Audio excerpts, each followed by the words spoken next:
요약집을 그죠? 세 권을 했으면 좋았을 것 같은데 세 권을 이렇게 낙권으로 했으면 심리적으로 이게 한 권이지만 이렇게 두꺼우니까 막 전화번호 못 가가지고 그죠? 아무튼 그 민법은 솔직히 그 여기 요약집에 나와 있는 것만 정확하게 숙지하시고 이해하시면 충분히 80점은 나옵니다. 80점은. 100점까지는 힘들고요. 100점까지 힘들고 80점은 나옵니다. 자, 31페이지 보시면 이제 뭐가 나오냐면 법인의 기관이 나오죠. 이사. 그래서 1번 이사의 지위. 대외적으로 법인을 대표하고요. 대내적으로 법인의 사무를 집행하는 필요적 상설기관입니다. 그래서 법조문에 나와 있지만 법인은 이사를 두어야 한다죠. 이렇게 나오면 X죠. 이사를 둘 수 있다 그러면 뭐예요? X다. 반드시 뭐죠? 두어야 하고요. 또 이렇게도 많이 나와요. 이사회를 두어야 한다. X죠. 이사회는 필수기관이 아닙니다. 뭐가요? 이사가 필수기관이죠. 2번 이사의 임면에 대해서는 1번 정관의 필요적 기재사항입니다. 반드시 기해야 되고 3번 이사의 사임행위의 법적 성질은 상대방이 있는 단독행위로 봅니다. 이게 어떤 의미를 갖냐면 만약에 계약이 되면은 법인으로부터 뭘 얻어야 돼요? 승낙을 얻어야 되겠죠. 그죠? 그러면 뭐 하지 못해요? 그만두지 못하는 거죠. 근데 최근에 보면은 그 장관 같은 경우에는 승낙이 필요합니다. 그죠?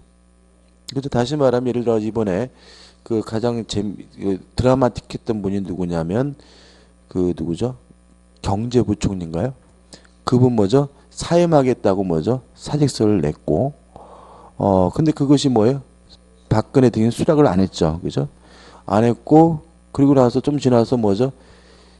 새로운 부총리를 지명했어요. 그죠? 기억나세요?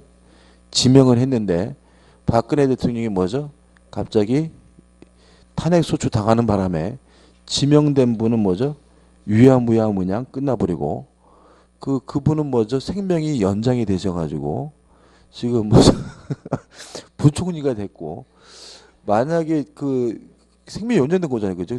또 아이러니컬하게 만약에 지금 지금 국무총리가 만약에 대통령 선거 나간다고 사임을 한다면 그죠? 그 양반이 또 뭐까지 되게 되세요? 대통령 권한대행까지 할 판이죠. 그죠? 그러니까 그분은 제가 봤을 때는 대단한 관운인 것 같아요. 그죠? 그러니까 관두겠다고 어떻게요? 사직서를 냈는데 안 간다줬고 또 뭐죠? 또 대통령이 다른 사람 임명했다고 지명했는데 그래가지고 뭐죠? 약간 입장이 곤란해졌는데 산낙 소추당하는 바람에 무야무야 됐고 국무총리 이 양반 만약에 대통령 선거에 나간다면 이제 뭐까지 갑니까? 대통령 권한대행까지 해가지고 일시적이지만 우리 대한민국에서 어떻게 가장 높은 양반으로 올라갈 수 있는 상태가 되는데 아무튼 이사는 계약이 아니라 뭐죠? 단독행위입니다. 따라서 승낙을 받지 않고 일방적으로 한다는 거 기억해 두시기 바라고요. 그 다음 하단에 보시면 등기사항 해가지고 넘겨보시면 이사의 성명과 주소는 뭐죠? 설립 등기사항입니다. 그럼 가장 나오는 게 뭐겠습니까? 정관에 기재될 사항은 이사의 임면에 관한 사항이죠. 등기될 사항은 뭐죠? 이사의 성명과 뭐죠? 주소죠. 그죠? 그럼 만약에 바꿔서 정관에 이사의 성명과 주소가 기재되어야 한다 그러면 뭐예요? X고 등기될 사항은 이사의 임면에 관한 사항이다. 그럼 뭐예요? X죠. 확실하게 기억하세요. 그죠? 정관에 기재될 사항은 이사의 임면에 관한 사항이고 이사의 성명과 주소는 정관 기재 사항이 아니라 뭐죠? 등기 사항이라는 거 기억해 두셔야 되겠죠? 3번 이사는 선량한 관리자로서 주위에서 의무를 부담한다. 너무나 당연한 것이고요. 4번 이사의 대표권과 그 제한인데 1. 각자 대표가 원칙입니다. 다시 말하면 대외적으로 이사가 여러 명인 경우에는 각자가 뭐예요? 대표하게 되고요. 2번 이사의 대표권 제한해가지고 효력요건 나오고 대항요건이 나오는데 이게 중요하죠. 일단 이사의 대표권을 제한하려면 뭘 해야 되냐면 정관에 기재를 해야 되죠. 따라서 정관에 기재를 해야 되므로 정관에 기재가 안 된다면 그 대표권 제한은 뭐가 되죠? 무효가 돼요. 따라서 정관의 기재가 대표권 제한에 뭐가 되죠? 효력 요건이 되는 거죠. 그다음 정관의 기재가 됐더라도 제3자에게 대항하려면 이 대표권 제한이 뭐가 필요한 거죠? 등기가 필요한 거죠. 따라서 이 등기는 결국 뭐가 되죠? 대항 요건이 되는데 유의하실 것은 등기를 해야지만 제3자에게 대항할 수 있고요. 여기서 제3자는 선의 제3자뿐만 아니라 악의 제3자도 포함한다는 얘기죠. 따라서 만약에 등기하지 않았다면 누구에게도 대항하지 못합니까? 악의 제3자에게도 대항하지 못한다는 것은 아주 시험에 약방의 감초처럼 잘 나오니까 꼭 기억해 두셔야 됩니다. 그 다음에 3번 이사의 대리인의 선임에 제한해서 복임권의 제한이 나옵니다. 무슨 말이죠? 포괄적으로 대리권을 줄 수는 없다. 왜냐하면 만약에 이사가 포괄적으로 대리권을 선임할 수 있다면 굳이 이사가 뭐 할 수 없습니까? 필요 없는 거죠. 그죠? 자, 이런 얘기죠. K라는 법인이 있는데 갑이 대표 이사란 말이죠. 근데 이사가 을이라는 대리인을 선임하면서 네가 내일 다 해라 라고 포괄적으로 대리권을 줬다면 굳이 갑이라는 사람은 뭐 할 거 없어요? 필요가 없는 거죠. 그래서 포괄적으로 대리권을 줄 수는 없고 특정된 범위에서 특정된 행위와 관련해서 대리권을 줄 수 있다는 거 하나 좀 주의하셔야 되겠죠. 그 다음 5번 이사의 주요 집행사항 해주고 대내적 권한 해가지고 58조 1항 보시면 이사는 법인의 사무를 집행하는데 이항 이사가 수인인 경우에는 정관에 다른 규정이 없으면 법인의 사무 집행은 이사의 가반수로서 결정합니다. 자, 그럼 주의하실 점이 있는데 4번에서 각자 대표가 원칙이라는 말은 이사가 대외적으로 법인을 대표할 때는 각자가 대표하는 거죠. 근데 대내적인 사무를 집행할 때는 각자가 알아서 집행하는 것이 아니라 어떻게 합니까?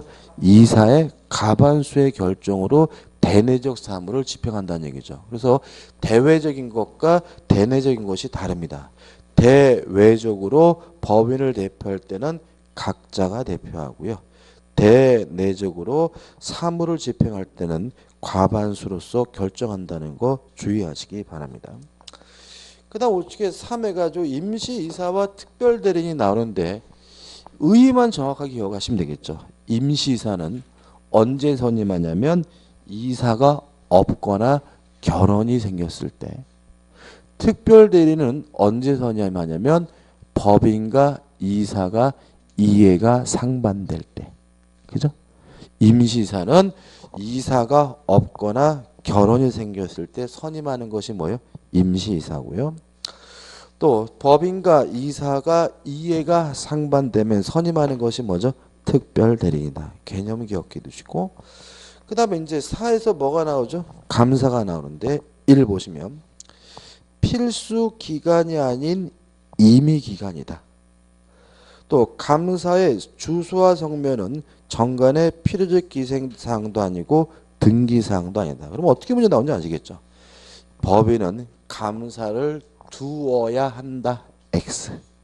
둘 수 있다. O. 그죠? 감사의 성명과 주소는 등기사항이다. X. 그죠? 다시 말하면 임의기간이고 필요적 기재사항도 아니고 뭣도 아닙니까? 등기사항도 아닙니다. 그럼 감사는 뭘 할 수 있느냐? 일단 1. 법인의 재산사항을 감사하고요. 2. 이사의 업무 지팡사항을 감사합니다. 이렇게 두 가지를 하게 되는데 만약에 두 가지를 하다가 문제점이 생기면 3 해가지고 총회 또는 주무관청에다가 뭐예요? 보고하고 또 총회에서 보고하기 위해서 4 해가지고 임시총회를 뭐 할 수 있죠? 소집할 수가 있습니다. 그죠? 간단하죠? 그 다음 넘겨보시면 이제 뭐가 나오냐면 사원충의가 나옵니다. 일단 사원충에 의해서 시험에 그래도 잘 나오는 건 뭐냐면 재단법인에는 사원충의가 없다라는 거죠. 왜냐하면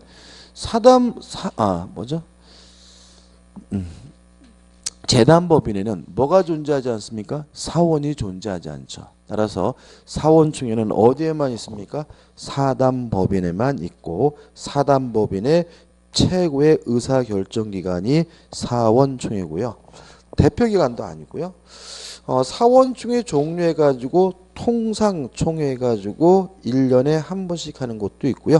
임시총회에서 이사가 필요하면 소집하는 경우와 사원이 5분의 1 이상으로 소집을 요구하는 경우가 있고요. 하나 더 한다면 감사가 소집하는 경우도 있죠. 그래서 임시사원총회는 세 가지 형태가 있습니다. 이사가 필요할 때 소집하는 경우, 또 사원의 5분의 1 이상의 찬성으로 소집하는 경우, 또 감사가 소집하는 경우가 있고요. 3번 소집 절차는 소집일 1주간 전에 회의의 목적사항을 기재한 통지를 발해야 되고요.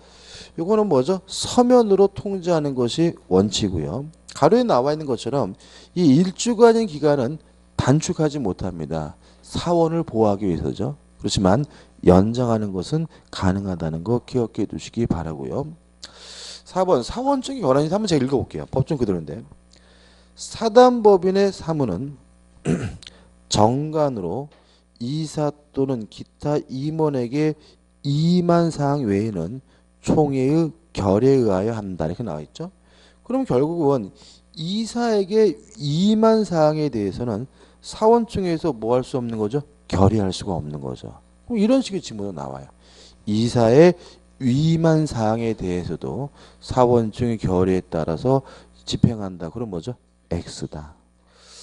그 다음에 5번 사원총회 성립과 결의사항 해가지고 1. 총회 성립해서 의사정족수라고 하는데 2명입니다. 다시 말하면 사원총회가 개최가 돼서 회의를 하려면 최소한 몇 명만 모이면 돼요? 2명만. 이번에 헌법재판소도 제가 전에 한번 말씀드렸죠. 그죠? 그러니까 탄핵소추를 결정하려면 의결정족수는 6명이지만 의사정족수는 몇 명이죠? 7명이다. 그죠? 7명. 그죠? 그래서 지금 현재 8명이니까 한 분이 더 간도도 가능한데 만약에 지금 그 여자분이 임기가 끝나고 한 명만 더 없어지면 이제 아예 뭐죠? 헌법재판소가 식물이 되는 거죠. 그러니까 이게 뭐냐면은 박근혜 대통령 측에서 7명이 결정하는 8명이 결정하는 건 위헌이다. 이게 말이 안 된다는 거예요. 왜 그러냐면 명백히 헌법재판소에서 몇 명만 있으면요. 7명만 있으면 뭐죠? 평의를 할 수도 있고 판결도 내릴 수 있다라고 규정이 되어 있거든요. 그러니까는 몇 명만 모이면요. 7명만 모이면 결정하는 것이 가능하니까 그건 무리한 주장인 거죠. 아무튼 사원총회는 뭐죠? 2명이고 결의사항은 소집 통지한 사항에 대해서만 결의할 수 있습니다. 만약에 소집 통지한 사항이 아닌 것에 대해서 결의했다면 그 결의는 뭐가 되죠? 무효가 되고요. 3번 결의권에서 우측에 73조가 나오는데 이랑 각 소원의 결의권은 뭐죠? 평등합니다. 꼭 기억해 두셔야 돼요. 그러니까 우리가 주식회사 같은 비영리법인은 영리법인은 평등하지 않죠. 저 2조를 해야지 이게 더 많은 거잖아. 근데 비영리법인은 뭐죠? 의결권이 평등하다는 점 주의하시되 다만 사망에서 나와 있는 것처럼 요 73조 1항은 임의 규정입니다. 따라서 정관으로 그 내용을 뭐 할 수 있어요? 변경할 수가 있어요. 그래서 일단 사원의 결의권은 뭐죠? 평등하지만 정관으로 불균등하게 변경할 수 있다는 거 기억해 두시기 바라고요. 74조에 가지고 재단법인과 어느 사항과 관계되는 사항 해가지고 나와 있는데 의결하는 경우에 그 사원은 뭐죠? 결의권이 없습니다. 그죠? 또 최근에 또 어떤 일이 있었냐면 그 미래재단 이사장인가요? 그 양반이 그 이사회에서 잘렸죠. 그죠? 근데 이사회에 잘렸는데 이 양반이 소송을 제기했습니다. 왜 소송을 제기했냐면 자기가 참석하지 않았는데 이사회에서 뭐죠? 결정했다. 이런 거잖아요. 참석하지 않아도 결정할 수 있는 거죠. 왜냐하면 본인과 이해관계가 있는 사항에 대해서는 뭐가 없는 거예요? 의결권, 결의권이 없는 거예요. 그래서 만약에 그 분을 퇴임시키는 거, 해임하는 것을 이사회에서 결의하려고 한다면 그 사람은 뭐예요? 참석하지 않아도 상관이 없는 거고요.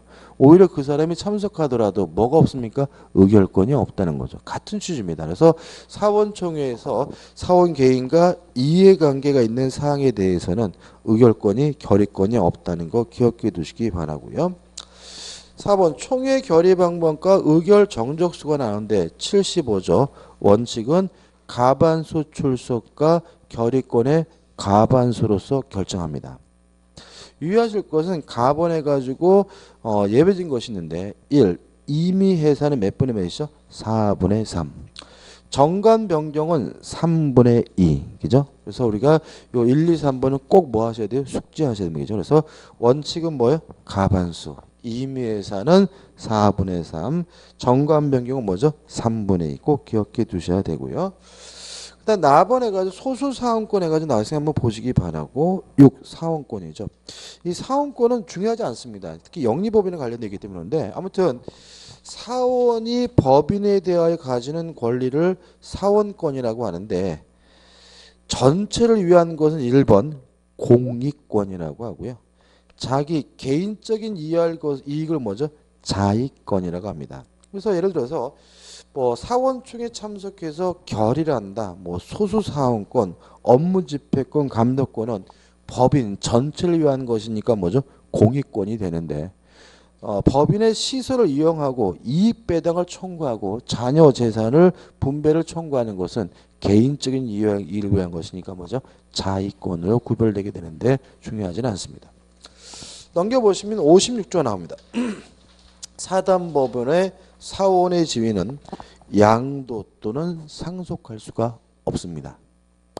주의하실 것은 양도 상속이 금지되지만 우리 판례는 56조는 임의규정으로 봅니다. 따라서 정관으로 양도 또는 상속하게 할 수 있음을 주의하시기 바랍니다. 그래서 사원의 지위는 양도할 수도 없고 상속할 수도 없지만 이 규정은 강행 규정이 아니라 임의 규정이므로 정관으로 양도나 상속을 가능하게 할 수 있음을 주의하시기 바랍니다. 그다음 법인의 주소는 주된 사무소 소재지가 뭐죠? 법인의 주소고요. 정관의 변경해 가지고 1번 사단법인의 정관의 변경이 나오는데 요거는 일단 두 가지입니다. 3분의 2 이상의 찬성과 주무관청의 허가를 얻어야 됩니다. 이거 기억해 두셔야 되고요. 한계는 뭐냐면 1번 사단법인의 본질에 반하는 정관 변경은 무효고요. 2번 목적 변경이라 하더라도 법인의 동일성이 유지되지 않으면 그러한 것은 인정되지 않습니다. 그래서 교재에 나와 있는 것처럼 비영리법인을 영리법인으로 바꾸는 것은 뭐 되지 않습니까? 허용되지 않고요. 3번 정관의 변경 금지 규정이 있더라도 전 사원의 동의가 있다면 변경하는 것도 가능하다는 것까지죠. 그죠? 정리해보면 사단법인의 정관은 3분의 2 이상의 찬성과 주무관청의 허가를 얻어서 뭐 할 수 있어요? 변경할 수가 있는데 사단법인의 본질에 반하거나 목적의 변경이라 하더라도 동일성이 유지되지 않으면 허용되지 않고요. 또 변경 금지 규정도 총사원의 동의가 있다면 변경하는 거 가능하다. 기억해 두시면 되겠죠. 그다음 우측에 재단법인의 정관 변경인데 원칙적으로 허용되지 않습니다. 왜 재단법인의 정관 변경 원칙적으로 허용되지 않냐면은 사원이 없죠. 그 재단법인은 뭐가 없습니까? 사원총회가 없으니까 본질적으로 재단법인의 정관은 변경할 수가 없는데 다만 예외적으로 해서 1번 정관에 따로 규정이 있다면 변경하는 것이 뭐죠? 가능하다. 보통 이러겠죠. 재단법인의 경우에는 사원총회는 없지만 뭐는 있어요? 이사는 있고 이사회는 있겠죠. 그래서 만약에 정관에다가 이사회의 4분의 3, 3분의 2 이상의 찬성으로 변경할 수 있다라고 규정을 두고 있다면 재단법인의 정관 변경도 어떻게 해요? 가능할 수가 있고요. 2번 명칭 또는 사무소 소재지는 뭐 할 수 있어요? 변경할 수가 있죠. 일단 우리가 명칭과 사무소재지도 소재지죠. 말이 헛나오죠. 정관의 기재사항이란 말이죠. 근데 만약에 이것도 정관 기재사항이라는 이유로 변경할 수 없다 그러면 재단법인이 무엇도 못 가요? 이사도 못 가는 거죠. 그죠? 재단법인이 뭐 할 수 있어요? 이사는 가야 되겠죠. 그래서 명칭이나 사무소재지는 뭐 할 수 있어요? 변경할 수가 있고요. 3번 목적 기타 정관 규정 변경도 가능하긴 하는데 반드시 주무관청에 뭐가 필요하죠? 허가가 필요한데 2번에서 그 허가는 법적 성질이 뭐죠? 인가입니다. 따라서 법적 요건을 구비했다면 주무관청은 뭐 할 수 없습니까? 거부할 수 없다는 거 기억해 두시고 중요한 것이 뭐냐면 3번 기본재산의 처분표니까 정관 변경이죠. 자 이게 무슨 말이냐면 정관의 기재사항에서 자산에 관한 사항이 정관의 기재사항입니다. 정관의 자산에 관한 사항이 정관의 규정사항이니까 만약에 기본재산을 처분을 하든 아니면 취득을 하든 결국 자산이 변경이 되죠. 다시 말하면 정관의 변경을 어떻게 해요? 초래하기 때문에 뭐가 필요한 거죠? 주무관청의 허가가 필요하다는 거죠. 따라서 만약에 기본재산을 처분하거나 변경하는데 주무관청의 허가가 있다면 이러한 것은 뭐가 돼요? 무효가 되고 물론 이 허가는 법적 의미 허가가 아니라 뭐죠? 인가로서의 성질을 갖겠죠. 끝입니다. 그 다음에 제7항 해가지고 법인의 소멸에서 1. 법인의 해산에서 1. 사단과 재단법인의 공통된 해산 사유가 있는데 1번 존립기간의 만료 기타 정관에 정한 해산 사유의 발생 2번 법인의 목적 달성 또는 목적의 불능 3번 파산 4번 설립허가 취소 요 네 가지는 재단법인과 사단법인의 뭐죠? 공통된 해산 사유입니다. 이거 외워야 될까요? 외울 건 아니에요. 왜 그러냐면 넘겨보시면 사단법인의 특유한 해산 사유만 기억하시면 되겠죠. 뭐요? 사단법인은 사원이 없게 되거나 총의 결의로 해산합니다. 다시 말하면 재단법인 이런 일이 없죠. 재단법인은 아예 뭐가 없습니까? 사원이 없으니까. 그죠? 그래서 사원이 없다는 이유로 해산되거나 또는 총의 결의로 해산하는 것은 뭐만요? 사단법인에만 존재하고 무엇은요? 재단법인에는 존재하지 않습니다. 물론 의결 정리수는 아까 말씀드린 것처럼 4분의 3 이상의 찬성이 필요하죠. 그죠? 그 다음 2번 법인의 청산해가지고 1번 청산법인의 권리 능력은 청산 목적 범위 내에서만 권리와 의무가 있는데 2번 청산법인의 기간해가지고 하나만 달라진다 그랬죠. 이사가 뭐가 됩니까? 청산인이 됩니다. 다시 말하면 감사도 원래 그대로고요. 사원총회도 원래 뭐죠? 그대로 유지가 되고요. 이사가 뭐로 바뀝니까? 청산인으로 바뀌게 된다는 것만 주의하시면 되고 4번이네. 4번 청산인의 직무와 권한해가지고 청산사무입니다. 뭐라냐면 1. 해산 등기랍니다. 등기소에 가서 그 다음에 해산 신고를 합니다. 누구한테요? 주무관청에. 그 다음에 현전사무를 뭐요? 종결하고 채권을 뭐요? 추심하게 되고 우측에 4번에서 채무를 뭐합니까? 변제하게 됩니다. 요 채무 변제에 대해서는 약간 좀 복잡합니다. 그래도 은근히 잘 나오는데 일단 가번 채권 신고를 공고하고요. 또 채권자에게 알고 있는 채권자에게 뭐합니까? 채고를 해야 되고요. 나번 변제하는데 주의하실 것은 채권 신고 기간 내에는 뭐하지 못합니까? 변제하지는 못합니다. 그렇지만 이 지연 손해배금은 줘야 된다는 거 주의하시기 바라고요.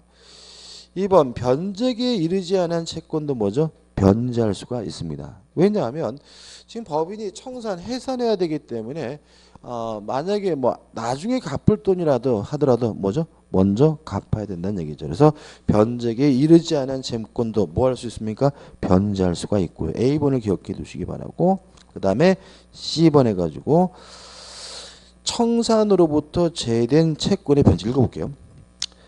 채권 신고 기간 내에 신고하지 아니하여 청산으로부터 제외된 채권자입니다.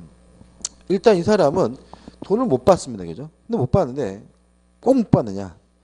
법인이 채무를 완제한 후 기속 권리자에게 인도하지 아니한 재산에 대하여만 변제를 청구할 수 있습니다. 이거 이제 잘 냅니다. 일단 이렇게 나오겠죠. 청산으로부터 제외된 채권자는 변제를 받을 수 없다. X. 변제를 받을 수도 있는 거죠. 어떻게 해요? 다 갚고 남는 재산이 귀속 권리자에게 인도되지 않고 있는 상태라면 요 청산으로부터 제외된 채권자도 뭐 할 수 있어요? 변제를 받을 수 있는 기회가 있다는 거 주의하시기 바라고요. 그다음 5번 재산이 남았습니다. 자녀 재산을 인도라는데 어떻게 되느냐? 1. 정관에 의한 귀속 권리자의 지정에서 정관에 기재된 사람이 가져갑니다. 만약에 없다면 2. 유사한 목적으로 재산을 처분하게 되는데 2번 유사한 목적으로 재산을 처분할 때는 옆에다가 화살표 찍혀가지고 주무 관청의 허가가 필요합니다. 관청의 허가 필요. 그 다음에 그래도 남으면 세 번째 어떻게 합니까? 국고로 기속하게 됩니다. 그죠? 그럼 이렇게 되는 거죠. 자녀 재산이 있으면 일단 정관에 기재된 사람이 가져가고요. 그래도 남으면 주무관청의 허가를 얻어서 유사한 목적으로 뭐 할 수 있어요? 처분할 수 있고요. 그러다 남으면 마지막에 국고로 기속이 됩니다. 그래서 이런 지문은 이제 X가 되는 거죠. 사원들이 분배받는다. X. 그죠? 사원들이 분배받는다. X. 또는 재단법인의 설립자 가져간다. X. 출연자 가져간다. X. 그래서 법적으로는 사원들이 가져가는 것도 없고요. 출연자, 설립자 가져가는 것도 없습니다. 물론 정관에 사원들이 나눠 갖는다 그러면 나눠 가질 수 있겠지만 명문으로 그렇게 규정된 것은 아니니까 그것만 주의하시면 되겠죠. 4번 민법 규정 및 정관에 위반한 자녀 재산의 처분행위는 일단 뭐죠? 무효입니다. 일단 넘기셔가지고 이제 뭐가 나오죠? 파산 신청이 나옵니다. 일단 법조문 하나만 보면 되는데 일단 재산보다 채무가 많으면 지체 없이 청산인은 파산 신청을 하고 공고합니다.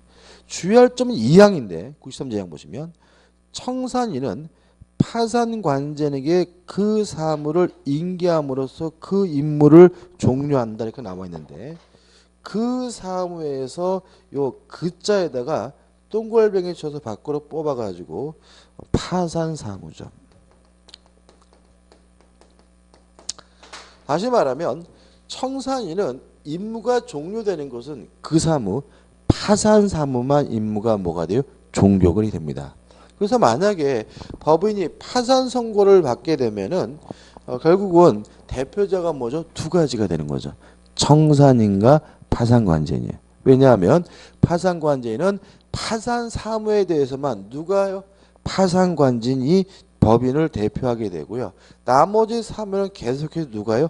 청산인이 계속 대표하게 됩니다. 그래서 만약에 이런 질문이죠. 파산 선고를 받으면 청산인은 파산관제인에게 모든 사무를 인계함으로써 모든 임무가 종료된다 그러면 뭐예요? X예요. 파산 사무만 종료가 된다는 거 주의하시기 바라고요. 사망은 의미가 없죠. 그다음 마지막으로 청산 종결 등기가 뭐죠? 신고입니다. 청산이 다 끝나면 그 사실을 뭐예요? 등기하고 주무관청이 뭘 해야 됩니까? 신고해야 되는데 유의하실 것은 이렇게 나오죠. 밑에 청산 사무가 종료되지 아니한 경우에 청산법인은 뭐예요? 존속한다. 이렇게 나와 있잖아요. 그죠?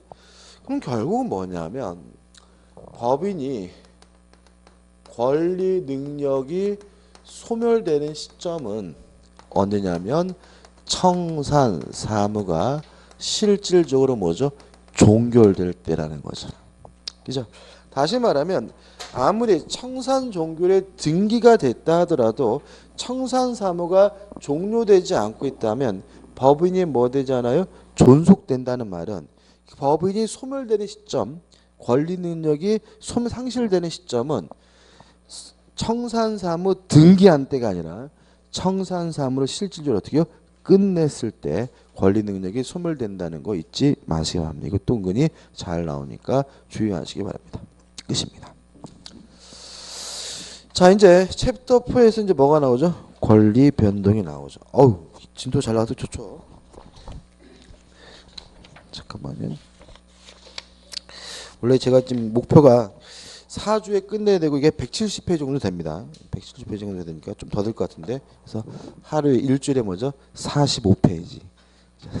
45페이지씩 하는 게 제 목표입니다. 끝나면 이제 다음 달부터 문제집이야. 그러니까 지금 우리가 3월 달이잖아요. 그죠? 3월 달 요약집 한번 정리하고 5월 달 4월 달, 5월 달 문제집 하고요. 그다음에 6월 달은 뭐 할 거냐면 동영 모의고사 강의할 겁니다. 그러니까 우리가 그 작년에는 우리가 어떻게 했냐면은 이렇게 했죠. 그죠? 3, 4월 달도 뭐 했습니까? 기본서 했고 5월 달, 6월 달 뭐 했죠? 문제집 했죠. 그죠? 그러고 나서 우리가 바로 7월 달에 뭐 했어요? 시험을 보니까 이게 실제로 여러분들이 푸는 능력이 이게 연습이 안 되는 것 같더라고요. 모의고사 풀어도 잘 안 보시고 솔직히. 그래서 이번에는 3월 달에는 뭐죠? 요약 강의를 해서 한 달 끝내고 4월 달, 5월 달은 뭐죠? 문제집 강의를 하고 6월 달 한 달 동안은 동영 모의고사를 볼 겁니다. 어떻게 할 거냐면 매주 여러분한테 문제를 40문제 드리고 푸시고 나서 채점도 하고요. 못하신 분은 막 때리고 뒤에 막 서 있으라 그러고 그래가지고 농담이고요. 농담이고 아무튼 풀고 모의고사 보시고 바로 해설해 드리고. 근데 이게 그러면 이제 6월 달인가 4회 하겠죠. 그죠? 4회 하면 몇 문제죠? 4, 4, 16, 160문제이기 때문에 민법과 다른 건 모르겠고 민법 같은 경우에는 160문제 정도 다루면 나올 만한 문제는 솔직히 다 다뤄요. 그래서 실제로 또 한 달 동안 뭐죠? 정리할 수 있고 또 항상 문제가 뭐냐면 이런 게 문제예요. 어떤 게 문제냐면 틀렸는데 답을 보면 아씨 이거 틀렸지만 이런 거 이게 문제야 이게. 그러니까 전혀 몰라서 틀리는 것도 문제지만 솔직히 전혀 몰라서 틀리는 걸 뭐 하면 돼? 공부하면 돼. 근데 이게 뭐냐면 항상 문제되는 거는 알면서 틀리는 거. 특히 문제 풀 때는 전혀 몰랐는데 답을 보면 아는 거. 막 이런 것들이 굉장히 항상 문제고요. 그걸 마지막에 그런 걸 뭐 해야 돼요? 없애야 돼요. 없애는 방법은 뭐죠? 동영 모의고사 강의를 통해 가지고 바로 풀고 바로 해설이 들어가서 내가 풀 때 어떻게 풀었는지에 대한 기억이 있어야 돼요. 기억이 있는 상태에서 바로 수정을 하면 이게 또 성적에 도움이 되거든요. 그래서 올해는 뭐죠? 이런 방식을 하려고 중간에 뭐죠? 요약집을 더 넣은 거죠. 요약집을. 그죠? 자, 41페이지입니다. 권리의 변동해가지고 권리 변동의 일반론 해가지고 1번 권리의 발생에서 절대적 발생, 상대적 발생. 무슨 말이죠? 누구한테 넘겨받은 것이 아니라 맨 처음으로 권리를 갖게 된 것은 절대적 발생, 원시취득이고요. 누가 가지고 있는 것을 넘겨받는 것은 상대적 발생, 승계취득인데 이게 조심할 게 뭐냐면 이거를 의외로 또 잘 틀으시던데 그러니까 승계취득이 이렇게 되는 거죠. 이전적 승계하고 설정적 승계로 나뉘고요. 이전적 승계가 다시 특정 승계와 뭐로 나뉘어요? 포괄 승계로 나뉘는 거죠. 그죠? 다시 말하면 포괄 승계도 뭐의 일종이에요? 이전적 승계 일종이에요. 근데 의외로 또 이거를 상속 그러면은 상속은 포괄적 승계지 이전적 승계가 아니잖아. 이렇게 주장하는 분들이 가끔 생기는데 이전적 승계가 뭐죠? 특정 승계와 뭐죠? 포괄 승계로 나뉜다는 점이죠. 그죠? 아무튼 이런 얘기죠. 누가 가지고 있는 것을 넘겨받는 것이 뭐예요? 승계취득인데 넘겨받음으로써 구권리자, 전 권리자의 권리가 소멸된다면 이걸 우리가 뭐죠? 이전적 승계라고 하고, 권리를 넘겨받음으로써 구권리자의 권리가 소멸되지 않으면 뭐죠? 설정적 승계다. 갑이 가지고 있는 건물 을에게 팔았습니다. 팔고 등기해주면 을은 소유권을 갖게 되는데 결과적으로 갑의 소유권은 뭐가 돼요? 소멸되니까 뭐가 돼요? 이전적 승계고요. 갑이 돌아가시는 바람에 을에게 뭐가 됐냐면 상속이 됐어요. 그러면 돌아가신 분의 권리는 뭐가 되겠어요? 소멸될 테니까 상속도 뭐가 돼요? 이전적 승계인데, 갑이 자신이 가지고 있는 건물에다가 저당권을 설정해주면 갑이 저당권을 줬다 하더라도 자신의 소유권은 뭐 되지 않아요? 소멸되지 않으니까 이런 걸 우리가 뭐죠? 설정적 승계라고 하는 거죠. 그래서 매매와 같은 특정 승계도 뭐예요? 이전적 승계고, 상속과 같은 포괄 승계도 뭐예요? 이전적 승계라는 거 좀 조심하셔야 되겠죠.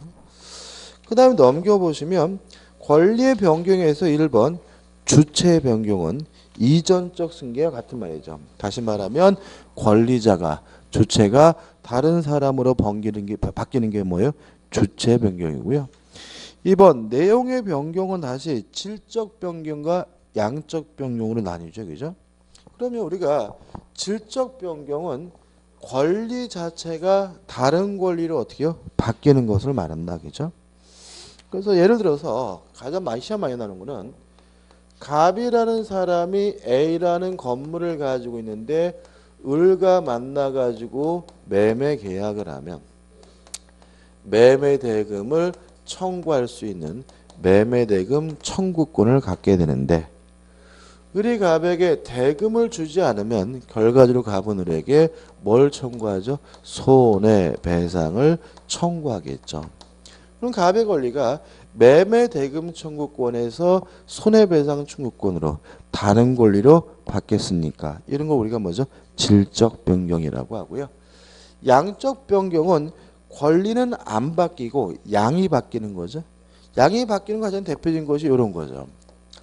갑이라는 사람이 A라는 건물에 대해서 소유권이 있다면 그 물건을 사용하고 수익하고 처분할 수 있는데, 요 갑이 요 건물에다가 을에게 전세권을 설정해 주면 갑이 여전히 소유자라는 점은 뭐죠? 변함이 없다. 다만 더 이상 갑은 이 건물을 사용할 수 없고 수익할 수가 없으니까 할 수 있는 일의 양이 뭐하고 있습니까? 줄고 있죠. 이런 걸 우리가 뭐죠? 양적 변경이라고 하고요. 그 다음에 3번 작용의 변경은 권리 자체도 변하지 않고 양도 바뀌지 않는데 작용, 힘, 파워가 바뀌는 게 뭐죠? 작용의 변경이죠. 그래서 이 작용이란 말을 옆에다가 동글뱅이처럼 밖으로 뽑아서 힘, 그죠? 한자 쓰면 뭐죠? 힘력자, 그죠?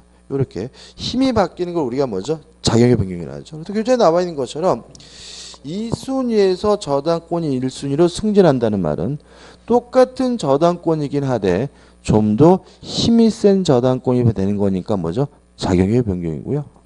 또 부동산 임차권이 등기를 하게 되면 뭘 갖게 됩니까?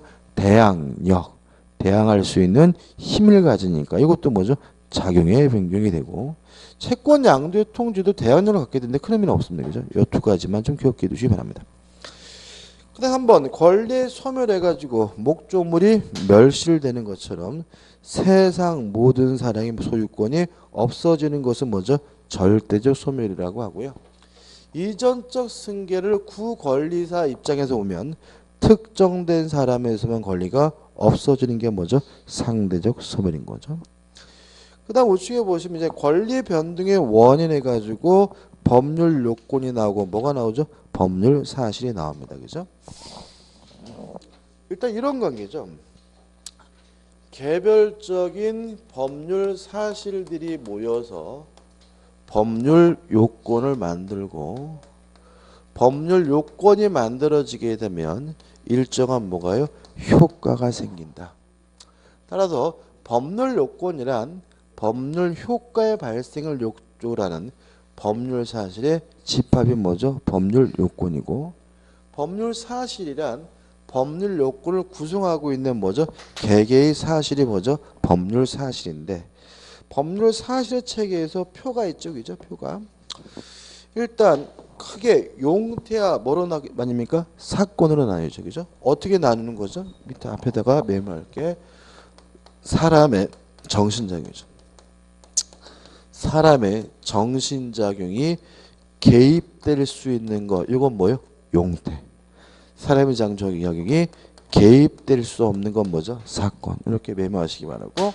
따라서 사건이라는 것은 사람의 정신작용이 개입될 수 없는 법률 사실이 뭐죠? 사건인데 예를 보시면 물건의 자연적 발생과 소멸 이건 뭐죠? 자연현상으로 줄일 수가 있고 시간의 경우가 가장 중요하죠. 그죠? 시간의 경과는 뭐죠? 사건입니다. 그래서 우리가 뭐 소멸시효, 취득시효, 존속기간의 만료 다 뭐가 돼요? 사건이 되고 또 사람의 출생과 사망 이것도 일종의 자연현상이죠. 사람 반드시 뭐 하게 돼요? 죽게 되니까 이것도 뭐죠? 사건이고 실종도 사건입니다.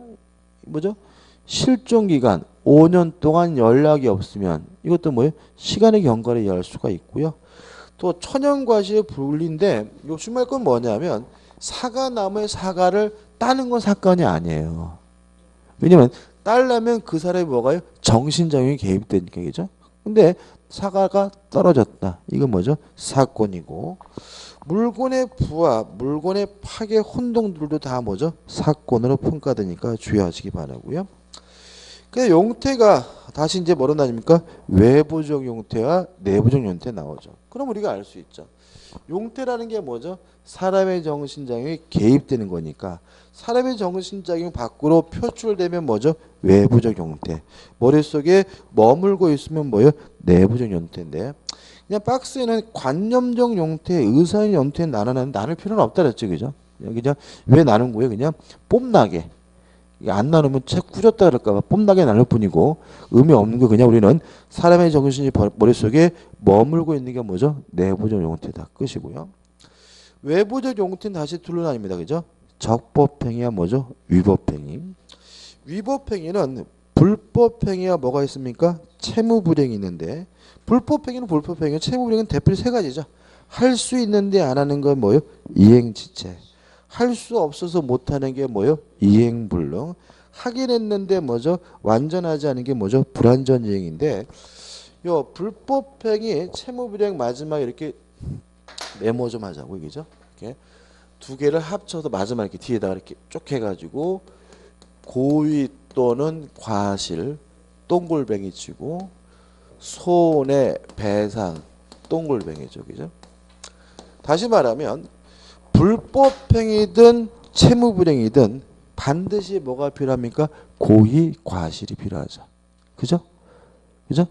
그 다음에 손해배상은 뭐 해야지만요? 위법행위해야지만 청구할 수 있죠. 그래서 민법적으로는 불법행위거나 채무불이행해야지만 뭘 청구할 수 있어요? 손해배상을 청구할 수 있고요. 다른 말로 하면 고의나 과실이 있어야지만 뭘 청구할 수 있습니까? 손해배상을 청구할 수 있다는 건 꼭 기억해 두셔야죠. 그죠? 그 다음에 적법행위는 다시 준법률행위나 의사표시로 나누고 준법률행위는 표현행위와 비표현으로 나누는데 이것도 우리가 필요 없다 그랬죠. 그죠? 근데 우리가 여기서 우리가 잊지 말 것은 준법률행위가 뭐냐. 그죠? 개념이죠. 그죠? 옆에도 메모하실 거죠. 준법률행위란 의사표시가 없는 부존재하는 적법행위가 뭐죠? 준법률행위다. 따라서 준법률행위 효과는 무엇에 의해서 결정되냐면 의사표시에 의해서 결정되는 것이 아니라 법률 규정에 의해서 뭐죠? 결정이 된다. 이건 꼭 기억해 두셔야 되죠. 그래서 우리 기억나시죠? 의사표시가 들어있으면 뭐예요? 법률행위. 없으면 뭐죠? 준법률행위잖아요. 그죠? 따라서 준법률행위는 의사표시가 없는 적법행위가 뭐죠? 준법률행위인데 효과는 의사표시에 의해서 결정되는 것이 아니라 무엇에 의해서? 법률 규정에 의해서 결정된다. 꼭 기억해 두시고요. 이렇게 법률 규정에 의해서 효과가 결정되는 것이 준법률에 뭐가 있느냐? 첫째, 의사의 통지. 뭐가 있죠? 최고와 거절은 뭐죠? 의사의 통지죠. 또 관념의 통지, 객관적 사실 상대방에게 알려주는 거죠. 뭐가 있습니까? 대리 사원총회 소집의 통지와 대리권 수요의 통지와 채무 승인, 공탁의 통지, 채권 양도의 통지, 승낙 연착의 통지인데 이 정도 좀 기억해 두시고요. 그 다음에 감정의 표시는 그냥 말 그대로 뭐죠? 감정의 표시인데 얘는 뭐죠? 용서 하나 기억하시면 되고 그 다음에 사실행위는 요 세 가지를 제한 나머지 기타 준법률에 다 뭐예요? 사실행위다. 교재는 순수 사실행위, 혼합 사실행위 나눠놨는데 나눌 필요는 없다. 그래서 세 가지를 제한 나머지 기타 준법률행위가 뭐가 된다고요? 사실행위다. 이렇게 기억하시면 됩니다. 그죠? 그 다음 넘겨보시면 이제 뭐가 나옵니까? 법률행위가 나오죠. 그죠? 법률행위. 우리 여기까지 할까요? 그죠? 지금 여기까지 하고 다음 주에 법률행위부터 들어가는 게 오히려 더 나을 것 같아요. 그죠? 다음 주에도 그래서 좀 진도를 좀 많이 뺄 겁니다. 그죠? 그래가지고 80, 90페이지까지 나가면 대충 아마 그 법률의 부관은 못 나갈 것 같고 무효와 취소 정도까지 나갈 수 있을 것 같은데 그죠? 자 오늘 수고 많으셨습니다. 감사합니다.